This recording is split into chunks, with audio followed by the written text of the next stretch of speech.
Hello, all my beautiful brand builders. How are you? I cannot believe we are already at the entrance of season 2. Y'all, I just have to thank you because you guys stayed with me through my season 1, and I felt like I was 1, inconsistent, and 2, I moved. There was a lot of things happening in that season, okay? So in the past 6-7 months, a lot of things have changed. And so I'm really excited for this new season with new views, new tea, and so much more to talk about with you guys. Honestly, grab your coffee, your favorite tea, and let's spill the brand. What's the vibe with social media right now? I feel like it's all over the place. I know TikTok, obviously, they just switched their entire algorithm, and now it's a primarily US-based company, or at least in the US, it owns their data. That has been an absolute, sugar honey iced tea show. We need to adjust to the fact that TikTok may be dead. And that's a whole other topic. I'll get to that. One thing that I want to touch on beforehand is just the rapid pace that AI is shifting. So I have tons of notes here on my side. So if I tend to look over on this side, that's why. Now, 96% of professionals are already using AI. So that's like 7 out of 10 people. And 79% say AI helps them create more content in less time. It's just growing and changing in such a rapid pace that I don't think any of us expected. And not to say that that's a good thing or a bad thing, but it's a time of change. I was recently watching an episode of the Diary of a CEO, great podcast if you haven't listened to it, and he had the guest Tony Robbins on. They basically chatted about AI for I think the first 30 or 40 minutes of the video. Tony Robbins made a great point. He said the trucking workforce makes about 8 million Americans, and so if the entire fleet of trucks goes autonomous, that would change how many people actually have a job. There's just a lot of things right now where it's like, we don't really know how many people are supporting the AI movements. There's a lot of change. And I'm sure as just brand builders, there's a lot that we have on our mind, because there's a lot that's on my mind too. On New Year's Eve, I don't know if you guys follow the CEO of Instagram. If you don't, his name is Adam Mosseri. He is a great person to follow, especially if you follow into his broadcast channel. He posted something that was super unique. Basically, he admitted that the company no longer believes that it can beat AI. Authenticity is the thing that is going to shine right now. And I get it, Sam, everyone says be authentic, blah, blah, blah. Totally understand that, because we do hear that. And it's kind of like a buzzword these days. Essentially, what's happening here is that we need to focus on realness, unfiltered, unscripted content that people actually want to watch. And especially when it comes to Instagram, they're focusing on shares, saves, and reposts right now. How people communicate in the DMs. And if your post isn't being shared in the DMs, how can you get it to be? But again, we will cover Instagram after this. AI is still the main sort of topic here right now. It's just changing a lot. And I know a lot of us use it for content creation, scripts, posts on LinkedIn.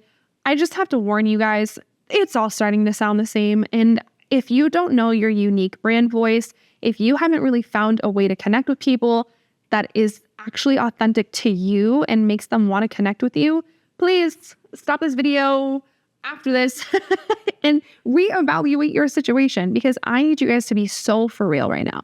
I need you guys to be so for real in what is happening, because this is a time where you having an authentic voice, showing up authentically, is literally going to move you ahead of the game, because people are sounding like AI, moving like AI, creating AI avatars, especially on TikTok right now, which is very interesting, because before the whole algorithm shifted and whatnot, AI influencers have become very popular. And I don't get it. I've been talking about it recently with one of the startups that I work for. We've been talking about creating an AI character who generates music. It's just, there's a lot happening. Okay. So that's just something that I kind of want to put out there, that we know AI is changing the workforce. We know AI is changing a lot. But don't forget to find your authentic voice and how you stand out. I feel like this is generic to say, but you are going to sound and be like everyone else, which isn't going to make you different. We're all in this society where sometimes being different is bad and it's frowned upon and all the other things. And to a lot of reasons, that's why we get kind of shuffled into being like everyone else. But no. We need you. We need your authentic, rowdy, whatever voice it is, to be out in the open and loud and proud. That's what I need you guys to do here. And as far as AI goes, you can train it to be better. But again, something that we can get into later. For lack of better words, TikTok is dying. I am a huge advocate for TikTok. I loved the algorithm. I loved the app. And right now it's one of those things where it's I don't really know what's going on with it. Obviously, we're in the process of We're 5 days into new ownership in the US, and the algorithm has been going bonkers. If you're consistently focusing on TikTok, I would say put your eggs in a different basket. You don't have to necessarily remove the platform. If you do, that's great.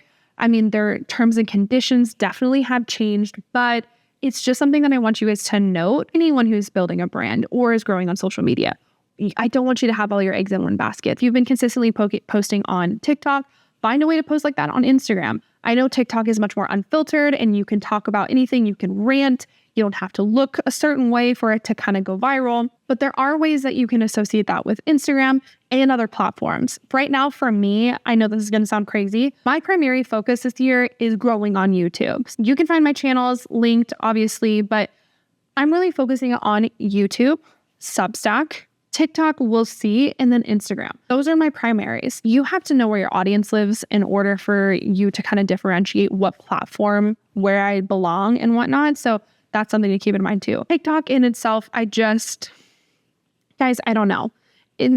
Something is changing with it. Still see what happens. We don't know what the state of it's going to be. People are probably still going to use it, obviously, but there's going to be a lot more apps that are going to come out within probably the next year where most people are going to migrate to. Something that I see that's working right now almost on every platform though is niching down. And you know what? I hate that. I hate that phrase, but niching in some regard is really working. Totally boring, but niche communities are the thing that's growing.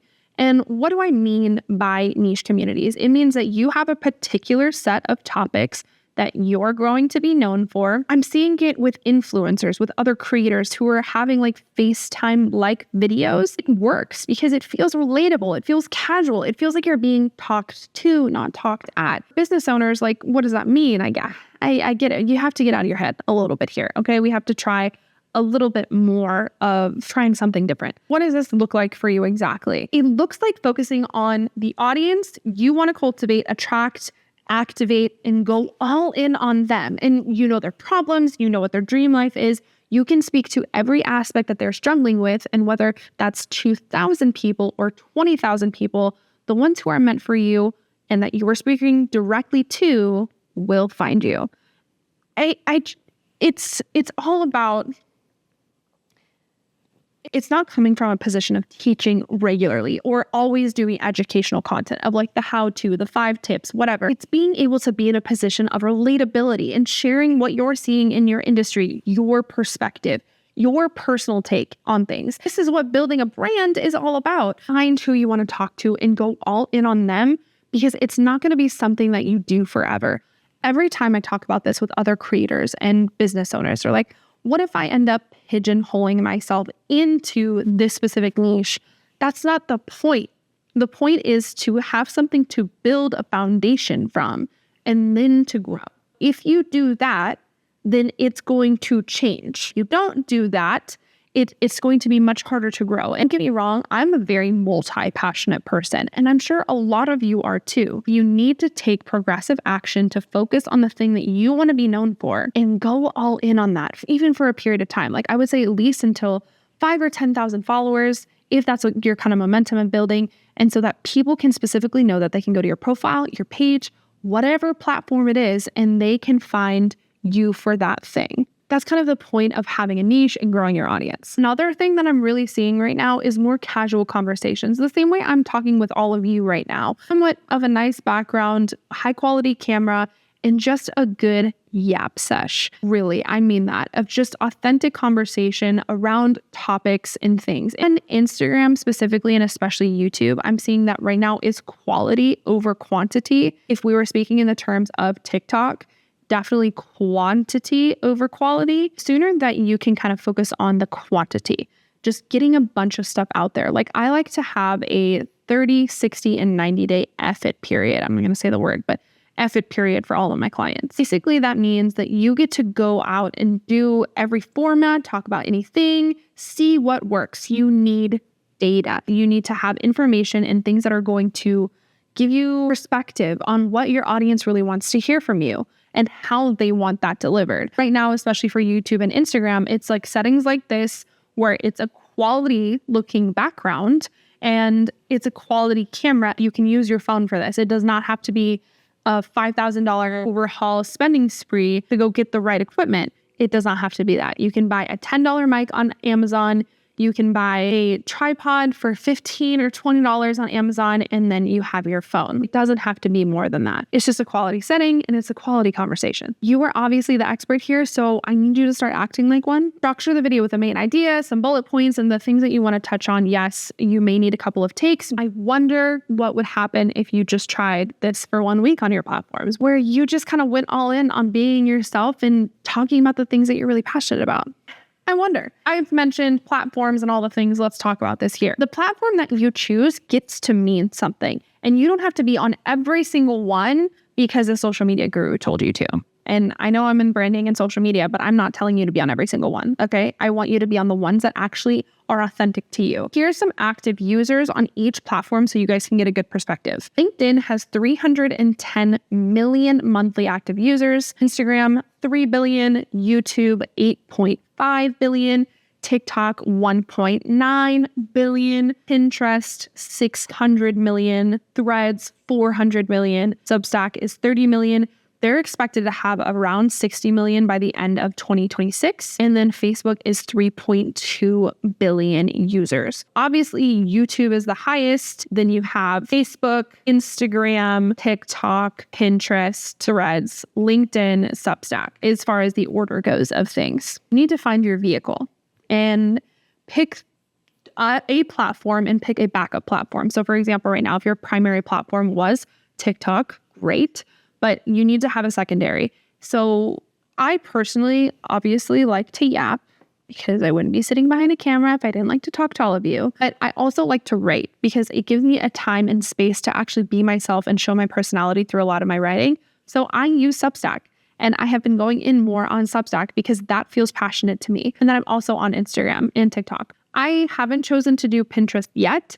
I use Threads sometimes, and I think it's a great outlet. And then honestly, Facebook is really good when you repurpose a lot of things, but not when you're using a third-party application to do it. I personally love Repurpose.io. Repurpose.io gets a lot of my content pushed onto other platforms. Post organically on Facebook, I tend to see that that's more monetizable and it grows quicker versus if I use Repurpose.io. So I would just say if you want to use Facebook or if you don't really like Facebook, just post your videos up there. Just copy and paste your captions, post it. It doesn't take more than a single minute or two. Primary thing of this message here is that we are avoiding burnout this year, okay? We are avoiding content burnout. Instagram's algorithm right now is still pushing out new content and it's still pushing out new active users and whatnot. The thing about Instagram is like you do have to kind of find your format that is going to work, and it takes a little bit more time to grow. If you feel like your audience is a little bit dead, you either have to work really hard to activate them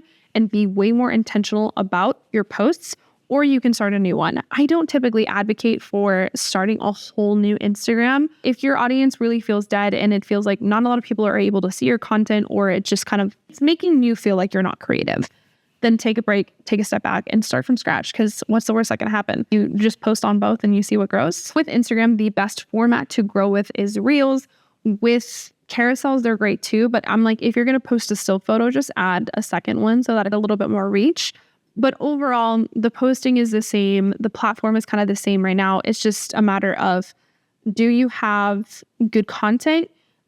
Is your content being responded to? And are you looking at your data in order to understand whether or not it's actually doing that? Really cool feature too that just came out with Instagram. It's kind of like YouTube. So whenever you're watching a YouTube video, you know how at the end you get sort of a video that can either loop back to their page or it continues a certain topic or conversation, or they say, if you're concerned or if you're interested about this topic, go watch this video, and it links that directly in the video. Now, Instagram has that. So if you're talking about a certain topic and you want people to go, hey, I talked about this 3 posts ago, here's this link, and you can go watch this piece of content. I think it's super helpful so you can reiterate on a piece of content that you want to kind of be resurfaced. But I have enjoyed using that feature and seeing other people use it. So I'm kind of excited to where things are going with that platform. Adam Mosseri said in his Instagram post on New Year's Eve, he says, Authenticity is becoming infinitely reproducible because of the rise with AI influencers and because of the way that this market is very saturated, especially with growing on social media. I really want to emphasize you have to find your own unique way. You have to do something that makes it unique. You have to find it being your perspective, telling your story, sharing elements of your life. You have to do something different, especially right now. As we move into more of this season 2, I just want you guys to have the resources, have the things that you need in order to be successful this year. You have to find where your audience lives. And like I said earlier, go all in on it. With the state of TikTok and with how everything's changing, we're definitely all feeling it on the creator side. So I'm sure you guys are too. These are just some kind of tips that I have for you guys to help you kind of discern what you need to do this year in order to be a successful brand that continuously grows. I want nothing more to see you guys win. And so this season, I'm diving into so much more. AI, all the social platforms, the brand things that really matter in this day and age, and what is going to help you thrive this year. Take all this information from today, unpack it as you please, look at some articles. I'll link some. I'll make sure that you guys have some. And so for your homework, because you guys know that I usually love to give you homework, I have an assignment that I usually give my clients. And the specifics are, you are the headline. I want you guys to take out a piece of paper in your journal, wherever it is. If a news reporter came to you and they asked, well, who are you? What do you want to be known for? All those other things. Or like, they already know what you're known for, basically. What would the title of that article be and what would they be talking to you about? Honestly, I've done this exercise myself because I tend to treat myself like my clients, especially when I get stuck. And it's really powerful. It makes such a huge difference when you get an outside perspective from yourself saying, I want to be known for X, Y, and Z. This is going to be the title and this is what we're going to talk about in the article. 1, because that's general manifestation. And 2, because that literally puts your brain in the perspective of, okay, am I creating content that aligns with what this person would come interview me with? And if not, maybe you're missing the mark. You're missing the mark and you're just missing the opportunity to connect with the audience that you actually really want to be involved with. Do this homework. I promise you, you won't regret it. And y'all, stay tuned for more of season 2. I'm really excited to be back and I hope you guys are too. I hope you enjoyed our coffee and tea sesh together and stay tuned for another episode of Spill the Brand.